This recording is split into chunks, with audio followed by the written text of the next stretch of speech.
Des techniques, s'il doit y en avoir une, c'est d'abord celle de se faire plaisir, c'est celle d'écouter aussi ses goûts, c'est celle d'écouter ses émotions et de regarder si le vigneron qui vous transmet par ses paroles ce qu'il a fait toute l'année, vous le retrouvez dans le verre. Après, la technique de dégustation, forcément, elle est souvent relativement longue à appréhender, mais le plaisir du consommateur, sa capacité à dire j'aime ou j'aime pas, celle-là, elle est instantanée.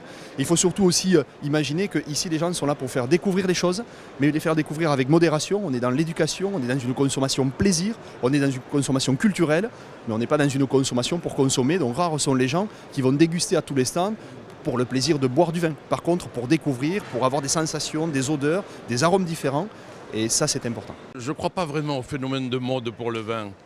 Je crois surtout qu'il y a une nouvelle génération. C'est celle-là qui nous rassure le plus et qui nous intéresse le plus. Sachant que dans ce salon, et c'est vrai dans tous nos salons, on va avoir une moyenne d'âge de nos visiteurs particulièrement basse, beaucoup plus basse que dans d'autres endroits. 40 ans par exemple, c'est à peu près le visuel que l'on a, et qui ont des exigences, eux, de vin qu'on va pouvoir boire un petit peu plus rapidement. Il y a une mode. Il y a une mode. Et je dis souvent que tout le monde est un peu en conversion, c'est de produire plus propre. Je crois que chacun se souvient bien de l'été qu'on vient de passer. Et c'est ça qui fait en fait. Vous savez, le raisin a besoin de soleil.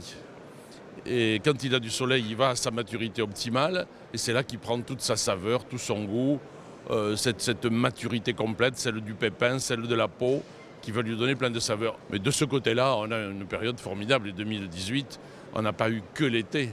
On a eu jusqu'en octobre, jusqu'à la cueillette du dernier raisin, sans pluie. Et à ce stade-là de la maturité de raisin, la pluie devient un ennemi. Il y aurait eu une bonne averse le 15 août, ça aurait été bien.